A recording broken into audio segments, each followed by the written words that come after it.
قرآن کہتا ہے کہ ایک جماعت مل کے صرف خزانے کی چابیاں اٹھاتی،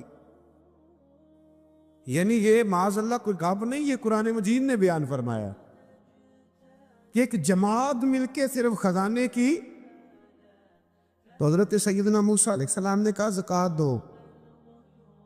زکوٰۃ کے معاملے میں لوگ ہیل و حجت سے کام لیتے، غریب ہو جاتے. اس کو کہا زکوٰۃ دو تو کہنے لگا آپ کی تو میرے مال پہ نظر ہے. اب نے فرمایا تو بڑا بیوقوف ہے، مال تجھے اللہ نے دیا ہے نا، تو اللہ کے رستے میں دے. یہ کام ذرا مشکل ہے کہ اس کو بار بار کہا تو اس نے نہ بجائے اس کے کہ وہ مال دیتا، اس نے حضرت موسیٰ پہ الزام لگا دیا، ایک عورت کو تیار کر کے لایا. یہ الزاموں والا کیس سنتے آ رہے ہیں آپ کہاں تک؟ حضرت یوسف پہ بھی لگا، جناب مریم پہ بھی لگا، حضرت سیدنا موسیٰ کلیم پہ بھی لگا، اور حضرت عیسیٰ پہ بھی. سارے ہوئے نا الزامات. آپ کیا بات کرتے ہیں؟ الزام لگانا، بہتان ترازی کرنا، اور ہمارے یہاں اچھی بات دل سے پھیلتی ہے، بری خبر وہ جلدی پھیل جاتی. ایک عورت کو تیار کر کے لایا معاذ اللہ تعالیٰ حضرت موسیٰ پر الزام لگانے کے لیے، اور جب وہ بی بی آپ کے سامنے لا کے کھڑی کی تو حضرت موسیٰ نے جلال فرمایا تجھے قسم ہے اللہ کی عزت کی، سچ سچ بتا معاملہ کیا ہے. تو وہ خاتون کانپنے لگی، کہنے لگی میں موسیٰ کلیم کے سامنے کیسے کھڑی ہو سکتی، مجھے تو اس نے پیسے دے کے تیار کیا، مجھے اس نے مجھے پیسے دے کے تیار کیا، اور بڑی اس نے مجھے تکلیف دی ہے. یہ جب کہا تو حضرت موسیٰ علیہ السلام رونے لگے کہ تو سارا کچھ کرتا پر میری سفید چادر پہ داغ تو نہ لگانے کی کوشش کر. آپ رونے لگے. آپ یقین کریں لوگ تکلیف دیتے ہیں، بعضوں کا ایسی بات کرتے ہیں جس کا کوئی وجود نہیں ہوتا. تو یہ کچھ لوگ کر دیتے ہیں لیکن وہ سمجھتے نہیں، کہتے ہیں آپ حوصلہ کریں، آپ درویش ہیں. حضرت موسیٰ سے بڑا درویش کون ہوگا؟ کلیم تھے نا اللہ کے، بڑا جگرا ہے نا. لیکن رو پڑے، کہنے لگے تجھے ایسا نہیں کرنا چاہیے، کہنے لگے اللہ اب اسے سزا دے. تو رب کریم نے اس کے سارے ساز و سامان سمیت اسے زمین میں دھنسا دیا. وہ زمین میں غرق ہو گیا اپنے خزانے سمیت. امام اعظم ابو حنیفہ رحمۃ اللہ تعالیٰ علیہ کچھ لوگ حسد کرنے لگے تو ایک عورت ایک دفعہ آ گئی، کہنے لگی کوئی مسئلہ پوچھنا ہے. یہ بڑا کٹھن سا معاملہ ہوتا ہے، جو آدمی جو کام کر رہا ہوتا ہے وہی روپ دھار لیتے. مسئلہ کچھ نہیں، اندر آئی تو باہر سے شور ہو گیا. لوگ آ گئے، کوتوال کو بلا لیا، معاذ اللہ امام صاحب کے پاس بی بی ہے، جیل میں لے گئے، سویرے فیصلہ کریں گے. رات کو نا ساری رات امام اعظم نے نماز پڑھی، ساری رات، اور کہنے لگے اے اللہ اب تو میں بوڑھا ہو گیا، اس حال میں اب ان سوالوں کا جواب دوں گا. وہ عورت بھی ساتھ بند تھی، اس عمر میں ان سوالوں کے جواب یار بڑا مشکل ہوتا ہے. اللہ اکبر. اس عمر میں امام صاحب رو رہے تھے تو اس عورت کا دل نرم ہو گیا. امام صاحب سے کہنے لگی مجھے غلطی ہو گئی، میں نے پیسے کسی سے پکڑ لیے تھے. حضور آپ تو اللہ کے نیک بندے. امام صاحب کہنے لگی اب ایک نیکی کر، کوتوال سے کہہ کہ مجھے کوئی تکلیف ہے تو میں دوا کھا کے واپس آ جاؤں گا. تو وہ کوتوال تو پہلے ملا ہوا تھا، اس نے اس کو کہا کہ مجھے کوئی تکلیف ہے میں گھر جاتی ہوں، دوا کھا کے واپس. امام صاحب نے سمجھا دیا. وہ گئی تو جو برقع اس نے پہنا ہوا تھا نا نقاب، ساری عورتیں وہ جا کے نا اس نے امام صاحب کی بیوی کو دیا. امام صاحب نے اس کو سمجھا کے بھیجا تھا. وہ برقع گھر لے گئی اور جا کے زوجہ کو ساری بات سنائی. وہ دوائی کھانے گھر چلی گئی اور زوجہ برقع پہن کے تھانے آ گئی. سویرے قاضی کے سامنے بھیج ہوئے تو کہنے لگا جی آپ اتنے بزرگ ہو کے عالم ہو کے بیوی کے ساتھ اکیلے. فرمایا میری بیوی ہے تو میں نے اکیلے ہی ہونا تھا اس کے ساتھ، اور کس نے ہونا تھا؟ جناب آپ کی بیوی. فرمایا بلاؤ میرے سسر کو، اور بلاؤ محلے کی 10-12 عورتوں کو بھی دیکھ لے. انہوں نے دیکھا تو امام صاحب کی بیوی نکل آئی. وہ جتنے تھے نا الزام لگانے والے وہ اب غور سے دیکھ رہے تھے. تو ایک کہنے لگا امام صاحب سے یہ کیا ہوا؟ فرمایا قرآن ہے وَتُعِزُّ مَن تَشَاءُ وَتُذِلُّ مَن تَشَاءُ. یہ قرآن ہے، ہونا کیا تھا؟ رب نے اپنا وعدہ سچا کر کے دکھایا. تو اس نے بھی الزام لگایا، پھر سزا یہ ملی کہ وہ ہمیشہ کے لیے زمین میں دھنستا۔ دولت کون دیتا ہے؟ اللہ دیتا ہے نا۔ تو اگر اللہ کہے تھوڑی سی واپس بھی کرو، بندیاں دے خرچے بات جاندے نے، تھوڑی سی واپس مانگ لے تو ہاتھ تنگ ہو جاتا ہے۔ ایک خاتون نے ایک دفعہ مجھے پیغام دیا تو میں بڑی اس کی بات سن کے مجھے عجیب لگا۔ وہ کہنے لگی کہ دوسری جگہ میری شادی ہوئی ہے، مجھے طلاق ہو گئی تھی، تو مجھے ایک تانا روز سننے کو ملتا ہے تو اتنی اچھی ہوتی تو وہاں نہ رہ لیتی۔ تو بھئی یہ کوئی تانے والی بات ہے؟ کو ضروری ہے کہ بیوی غلط ہوتی ہے تو طلاق ہوتی ہے؟ اللہ کے محبوب علیہ السلام کی 2 صاحبزادیوں کو ابو لہب کے 2 بیٹوں نے طلاق بھیج دی تھی، کس کی غلطی تھی؟ تو آپ کیا کہہ سکتے ہیں یہاں کیوں طلاق؟ تو اتنی جلدی بات تھوڑی کر دیں گے آپ، تھوڑی احتیاط فرمائیں بولنے۔ حضرت عبداللہ ابن عباس فرماتے ہیں میرے نبی پاک علیہ السلام نے میری تربیت فرمائی، اور محبوب پاک علیہ السلام نے فرمایا عبداللہ یاد رکھنا، یہ نوجوان دوست میری بات لکھ لیں، پریشان لوگ میری بات لکھ لیں، جن کے پاس قوت فیصلہ نہیں وہ اس بات کو لکھ لیں۔ حضرت عبداللہ ابن عباس فرماتے ہیں میرے نبی پاک علیہ السلام نے مجھ سے فرمایا تھا عبداللہ سن، اگر ساری دنیا مل کے تیرا کوئی نفع کرنا چاہے کر نہیں سکتی جب تک میرے رب کی رضا نہ ہو، اور فرمایا ساری دنیا مل کے تیرا کچھ بگاڑنا چاہے تو عبداللہ بگاڑ نہیں سکتی جب تک رب کریم کی حکمت کا تقاضا نہ ہو۔ لوگوں سے ڈرنا، لوگوں کی طرف دیکھنا، ماحول دیکھ کے اپنے راہ کا تعین کرنا، ہر بندے کے خیالات کے مطابق ڈھلنے کی کوشش کرنا، فلانا نہ ناراض ہو جائے، فلانا نہ ناراض ہو جائے، وہ جس نے ہونا ہو جائے، بس رب اور رسول ناراض نہ ہو۔ اپنی زندگی میں اپنے مالک کو مولا جان کے، بل اللہ مولاکم، اللہ تمہارا مولا ہے، وَهُوَ خَيْرُ النَّاصِرِينَ، وہ بہترین مددگار ہے۔ توجہ جب بھی کریں رب کی جانب کریں، اپنے دل کا قبلہ درست رکھیں، سوچوں کے زاویے سیدھے رکھیں۔ میرے بھائی، مالک جب بندوبست کر دے نا،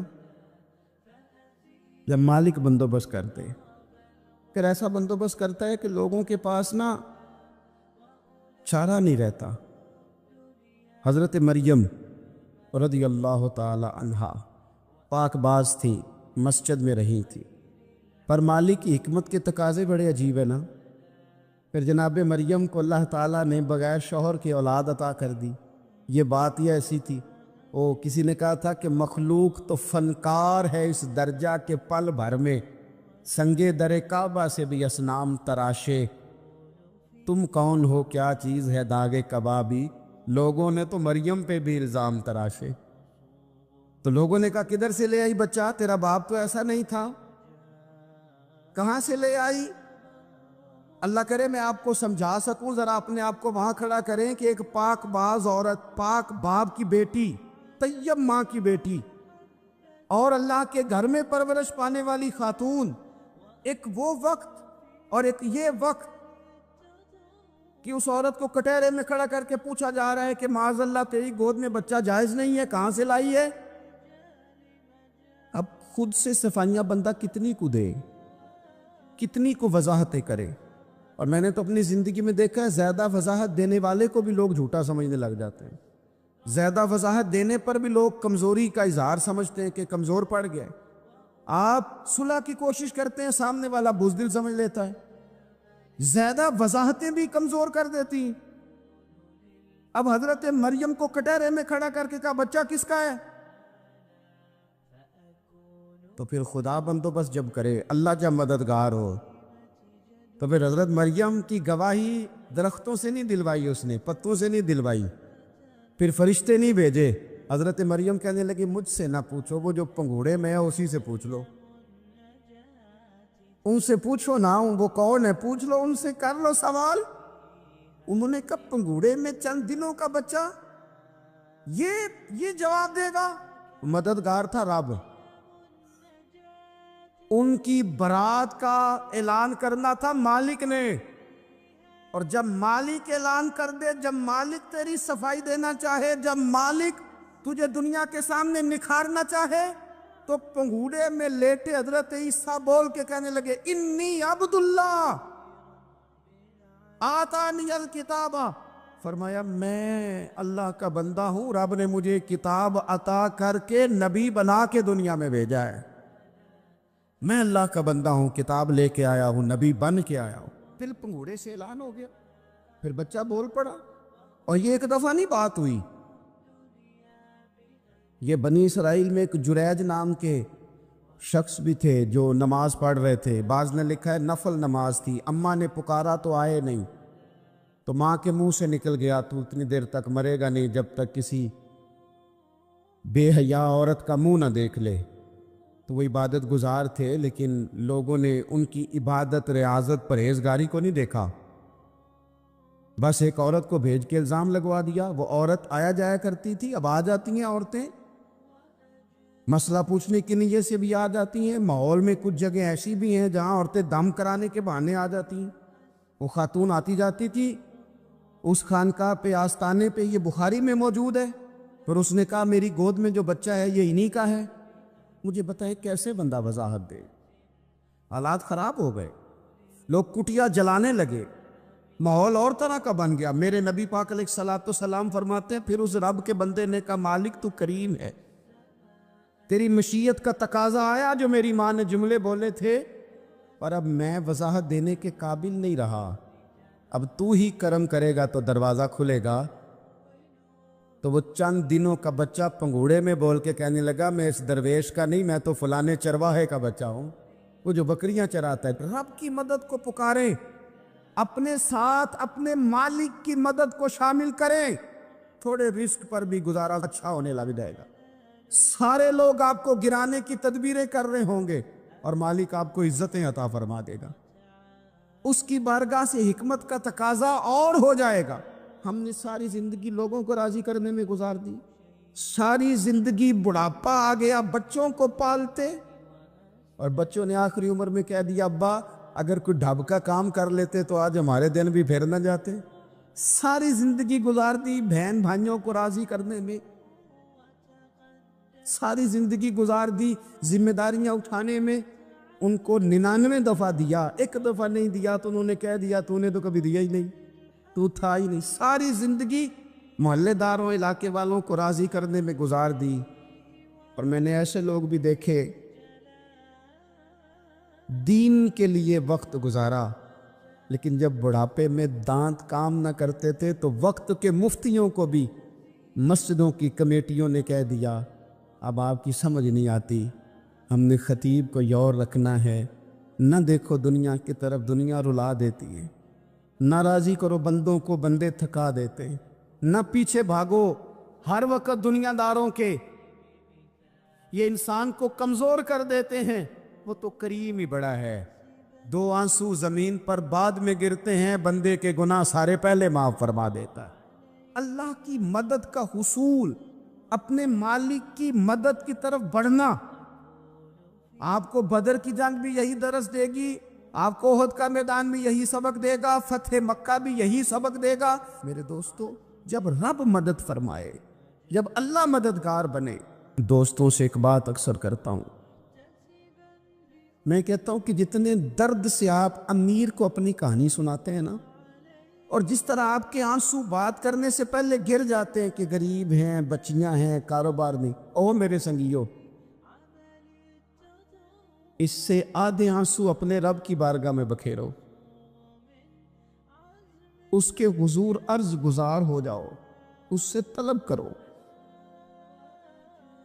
ایک وقت انسان پر زندگی میں ایسا آتا ہے کہ اسے یوں محسوس ہوتا ہے کہ میرا سایہ بھی ذرا سا پیچھے ہٹ گیا ہے، اسے یوں لگتا ہے کہ میں کسی سہارے پہ ہاتھ ڈالتا ہوں تو وہ بھاگ جاتا ہے مجھ سے،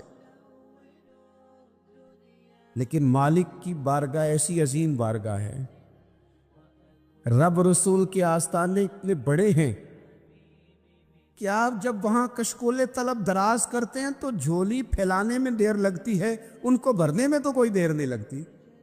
ہم نے اپنا سوچ کا قبلہ ہی دنیا کو بنا لیا ہے، یہ جو اللہ والوں کی مدد ہے یہ تو ہے نہیں، اللہ ہی کی مدد ہے، لیکن یہ جو سیٹھوں کی طرف توجہ کرنا، نوابوں کی طرف توجہ کرنا، دنیا داروں کی طرف توجہ کرنا اور اپنا مزاج اس طرح کا بنا لینا، یارو گردن کو جھکا دیتا ہے خیرات کا پتھر، جہاں میں مانگنے والوں کے سر کبھی اونچے نہیں ہوتے۔ اور اقبال کہتے ہیں غیرت ہے بڑی چیز جہانے تگ و دو میں، پہناتی ہے یہ فقر کو تاج سردارا۔ میں عرض کروں گا کہ اپنی آپ جب توجہ کا قبلہ اللہ رسول کو بنائیں گے تو رب فرماتے ہیں وَيَرْزُقْهُ مِنْ حَيْثُ لَا يَحْتَسِبُ، میں نہ تجھے وہاں سے رزق دوں گا جہاں سے کبھی تیرا گمان بھی نہیں کیا ہوگا، یہاں سے بھی مل سکتا ہے، تو نے سوچا بھی نہیں ہوگا۔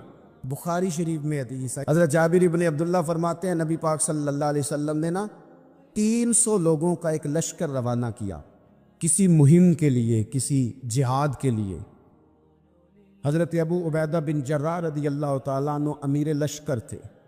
فرماتے غربت اتنی زیادہ تھی، بھوک اتنی زیادہ تھی کہ ایک ایک کھجور دن میں ایک وقت کھانے کو ملتی تھی، اور کچھ دن ایسے آئے کہ اب کھجور بھی نہیں مل رہی۔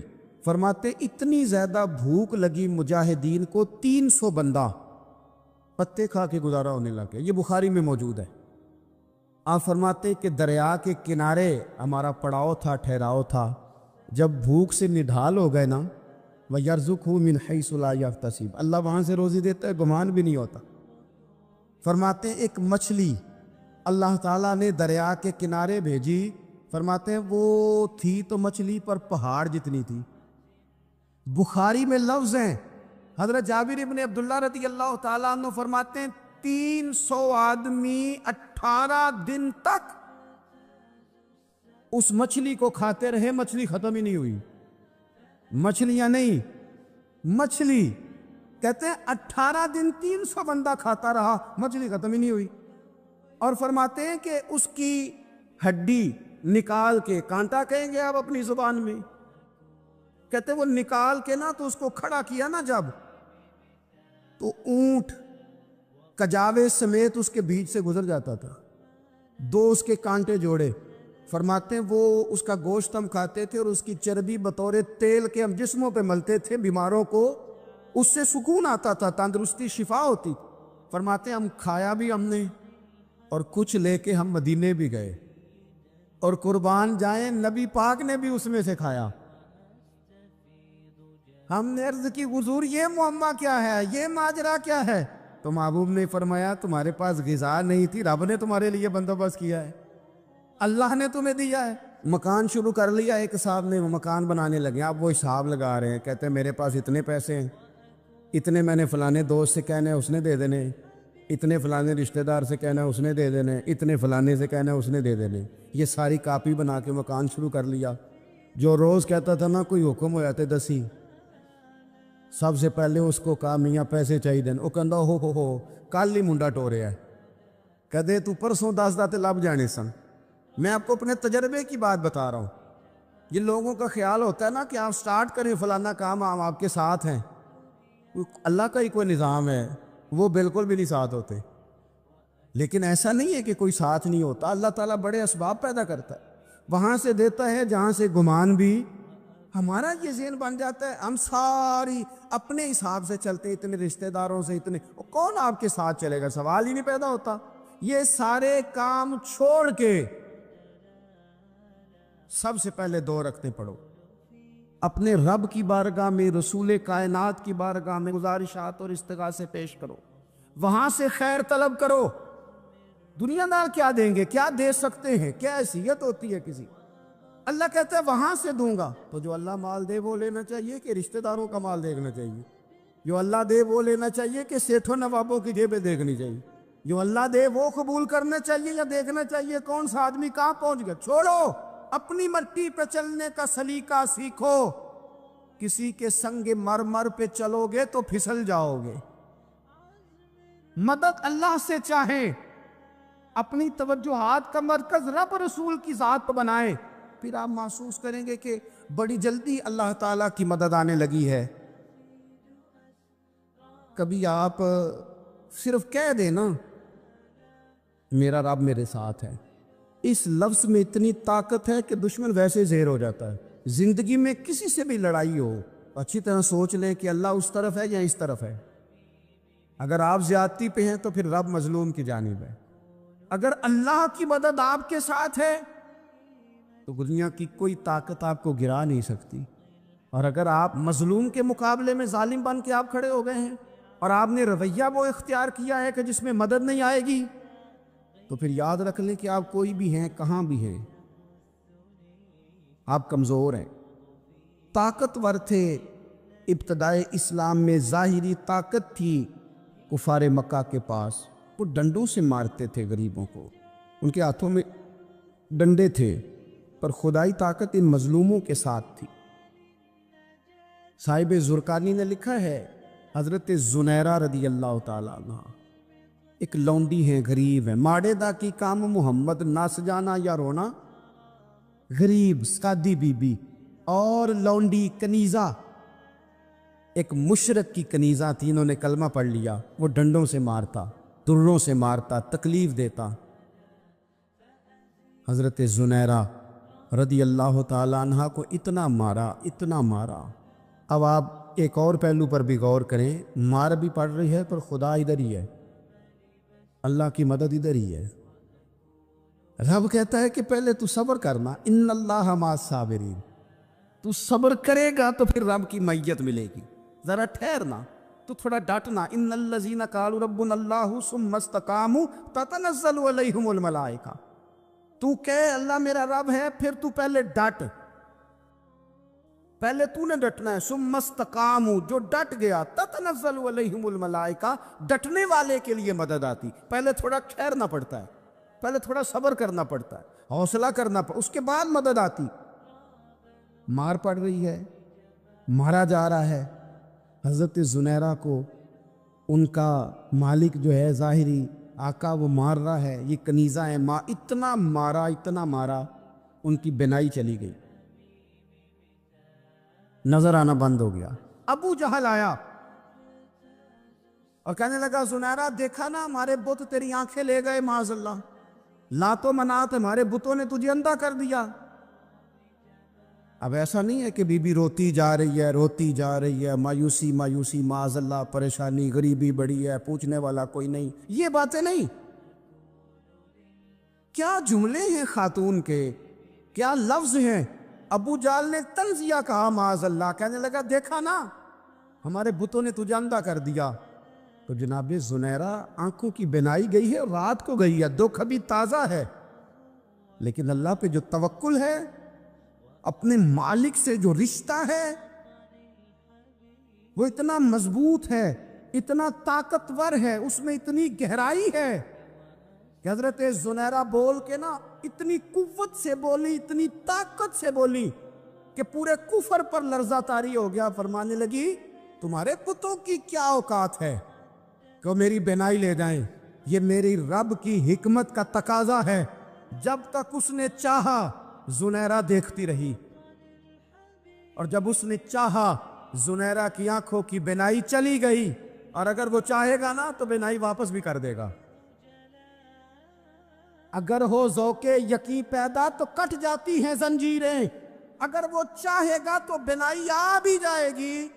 حضرت زنیرہ نے رات کو یہ لفظ کہے، ابو جال اور سارے کفار ڈر کے سن کے چلے گئے. آپ اطمینان سے آ کے بستر پہ سوئی. جب سویرے اٹھی تو اللہ نے آنکھوں کی روشنی واپس کر دی تھی. آنکھوں کی اب چھڑی پکڑی ہے، بازاروں میں گھومتی ہے، کہتی ہیں بلاؤ کدھر ہے تمہارے لات و منات، دیکھو میرے رب نے روشنی واپس کر دی. آ کر میرے ساتھ ادھر آ، ستمگر ہنر آزمائیں، تو تیر آزما ہم جگر آزمائیں. بیمار لوگوں یاد رکھو، کہہ دیا ڈاکٹر نے کہ تو بڑا بیمار ہے، تو بڑا کمزور ہے، یہ ہو گیا وہ ہو گیا، تو ڈاکٹر اپنے علم کے مطابق بات کر رہا ہے. ہوگا تو وہ جو میرا رب چاہے گا. کمزور ہو جانا، پریشان ہو جانا، تکلیف میں آ جانا، پتہ نہیں بات ہو گئی ہے تو جانے کیا ہو جائے گا. اپنی زندگی کے اندر اپنے رب سے رشتہ مضبوط کرے، رسول کائنات سے رشتہ مضبوط کرے، اللہ والوں سے رشتہ مضبوط کرے. حضرت زنیرہ نے پیغام دیا کہ زندگی میں جو جینا چاہتے ہیں تو وہ رب کا نام لے کے جی سکتے ہیں. جو اپنی زندگی میں خوشیاں دیکھنا چاہتے ہیں تو رسول اللہ کے نام پر خوشیاں دیکھی جا سکتی ہیں. توکل کی بنیاد پر بندہ خوشیاں لے سکتا ہے، اور اگر انسان میں توکل نہیں ہے تو پھر وہ اس کالے جادو سے بھی ڈر رہا ہے، وہ نیلے سے بھی ڈر رہا ہے، وہ پیلے سے بھی ڈر رہا ہے، وہ فلانے سے بھی ڈر رہا ہے، وہ میرے خلاف فلانا رشتہ دار سازش کر رہا ہے تو ڈر رہا ہے، فلانا میرے بارے میں یہ کر رہا ہے تو ڈر رہا ہے، وہ پتہ نہیں دنیا ادھر ہو جائے گی تو کیا ہو جائے گا، اٹھ باندھ کمر کیوں ڈرتا ہے؟ پھر دیکھ خدا کیا کرتا ہے۔ تو اس ساری گفتگو کا نچوڑ آپ کو یہ عرض کیا ہے، سب سے پہلے تو یہ کہ میدانوں میں مدد بھی اللہ کی، رزق میں مدد بھی اللہ کی، فصلیں خشک ہوں تو مدد پھر بھی اللہ کرے، تو پھر ساری مدد، اور اگر انسان بیمار ہو تو پھر بھی مدد اللہ کی۔ تو اپنے اللہ کی جانب توجہ کو بڑھائیں، آپ اللہ سے مدد کے سوالی بنیں۔ ترمذی کی ایک حدیث ہے، میں آپ کو زندگی کا تجربہ بتاتا ہوں کہ جب میں بڑا پریشان ہوتا ہوں تو یہ والی روایت کھول لیتا ہوں، مزہ دیتی ہے۔ میرے نبی پاک علیہ السلام نے فرمایا، اپنے دکھ سیٹھوں نوابوں کو نہ کہنا، مالداروں کا نہ کہنا، ورنہ اللہ تمہیں کبھی غنی نہیں کرے گا۔ فرمایا اپنے دکھ اپنے رب کی بارگاہ میں عرض کرنا، جلدی کرے یا دیر سے کرے اللہ تمہیں لوگوں سے بے نیاز کر دے گا، اللہ تمہیں غنی کر دے گا۔ رات کو بیٹھو نا اس کی بارگاہ میں۔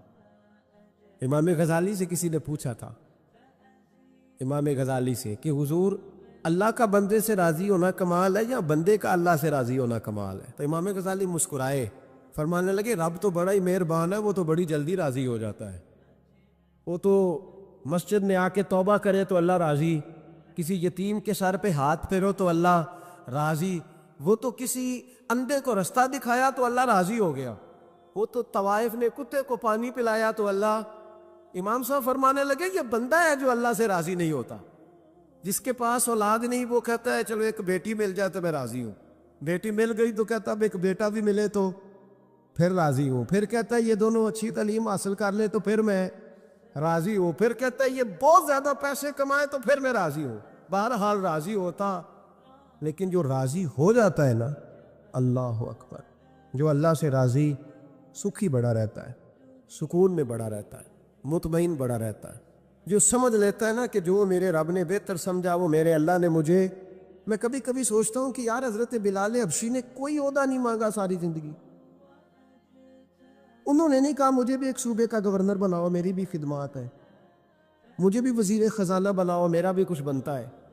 ایک دفعہ نہیں کہا سیدنا بلال حبشی رضی اللہ تعالیٰ عنہ نے کہ میری بھی کوئی ڈیوٹی ایسی ہونی چاہیے کہ مجھے چلو سپہ سالار ہی بنا دیا جائے۔